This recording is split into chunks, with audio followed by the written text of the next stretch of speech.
Hey, what's up guys? This is Anthony from Anthony's Customs, and for this review, we are looking at the SH Figuarts Avengers Iron Man Mark VII Avengers Assemble Edition, which is supposed to be like the final version, I'm guessing, that they're going to make of this guy until they make the next one. I don't know, but it's the Mark VII, so I figured I'd get it and review it. It was one of the better ones that I've reviewed in the past. I thought originally that it was going to be a lot of new parts. I don't think that's the case anymore. I'm pretty sure it's not, but I could be wrong. I don't have mine to compare it. He's leaning a lot. I don't have mine to compare it against anymore, my old one. But there's definitely like a new deco on it, so we're going to talk about all of it anyway. You're going to get the whole review other than a comparison because I don't have it to compare anymore. So let's go ahead and get it off the stand and take a closer look. And this guy stands just shy of 6 1/4 inches, which puts him at just about 16 centimeters. And before we get into the rest of the review, let's do a question of the day. Which Iron Man suit from the main movies, like not any of those, or from the mainline suits, not like all those other ones for the house party or whatever it was called. So all the main suits, which one's your favorite? If it's not Mark VII, you're wrong, but you can let me know anyway. All right, so let's go ahead and talk about the aesthetic. He's mostly, completely, entirely this nice matte to flat finished metallic red, gold, and silver. The gold and silver are very metallic. The red is much less. I don't believe this is particularly accurate to the film. It does look good. It has a very nice appeal to it, but I don't think he should be this kind of burgundy matte finish. Pretty sure he was pretty red, like more red, but it does look decent.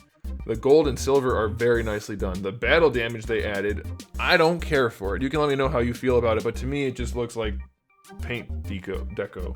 I don't like it. It doesn't look like battle damage throughout.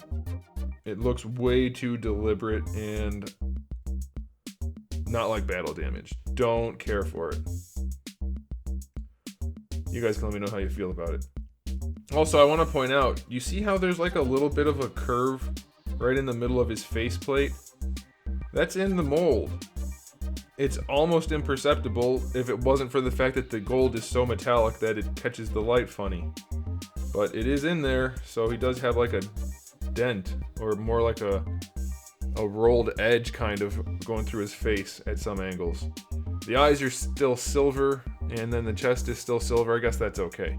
So yeah, it looks good, but it's not without flaws for sure. I'd say it's relatively well proportioned. No problems there, especially from like a 3/4 view. It looks really good. From the side, it's decent. From the front, a little skinny, but looks good overall. So aesthetically speaking, I'll give it an 8. I don't think it's particularly accurate, but what is there is pretty good other than the battle damage, and you could decide that before you buy it, but it's my job to review it, so I have to. Now, as far as accessories go, there's kind of a lot. Sorta. We have the 2 fist hands, we have the 2 high 5 hands, we have 2 casual hands, and then we have 2 repulsor peg hands. No hands for repulsor poses without a peg in them. Unacceptable. We have 3 different sets of blast effects, and they're all pretty well done, pretty standard. We have the normal palm up metacarpal plates, whatever you want to call those, I guess. And then we have the ones with the lasers in them. I guess that's pretty cool. Then we have the forearm plates, the normal ones, and then the ones with the missiles in them.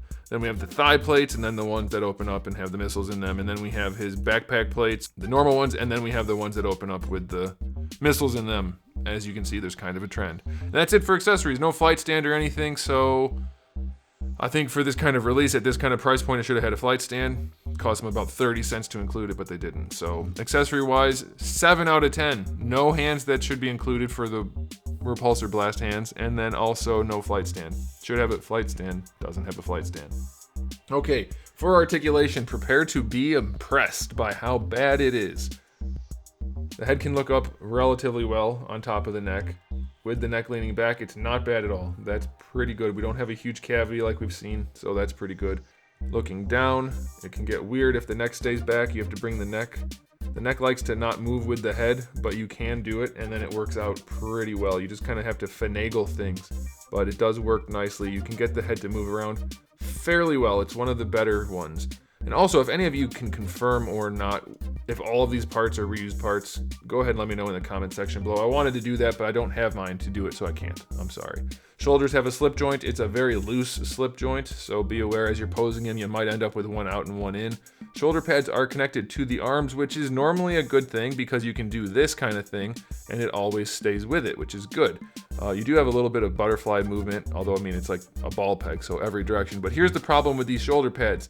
They weren't really put on there in a thoughtful way, because as soon as you move the arms, really, like that's as far as they can go while they still stay up where they belong. Right now it's binding, so you have to lift it up and then you can raise the arm, and then you can try to put it back down, but it doesn't go back down. So the shoulder pads just get in the way of posing the arm almost in any way other than, well, I mean out to the side, at any angle other than that, which is very disappointing. They should have done something to fudge it so that you could use the arms. Like, they keep the arms from moving. That's that bad.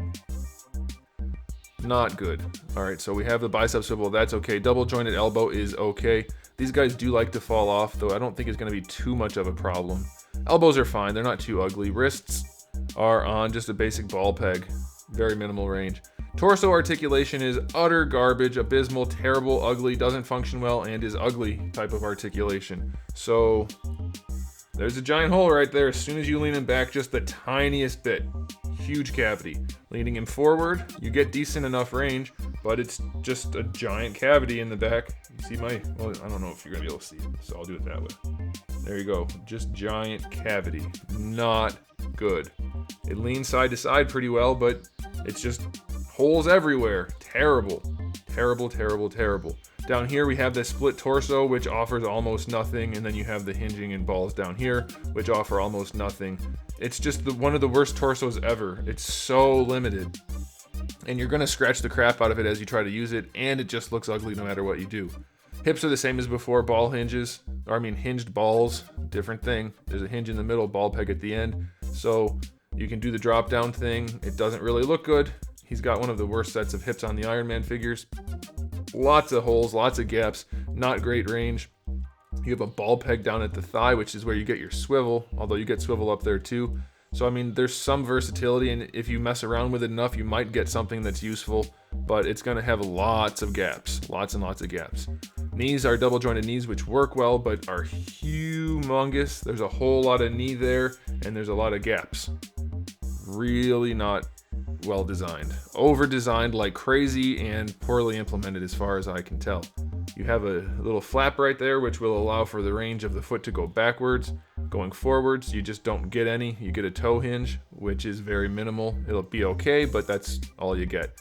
You get a nice little ankle rocker in there too, so that's okay. So articulation on this guy, not good really at all. There's almost nothing on here that actually stands out as being good. So I would give it like a 5 out of 10. Way over designed and poorly executed, poorly implemented. So now it's time for the final verdict on this guy. Best thing about it is it looks pretty cool. It's not particularly accurate as far as I can tell, though it is more accurate than the other one. So bonus points there, but otherwise this figure is not a strong release. It's missing a few accessories which are actually helpful, and so that's a bummer.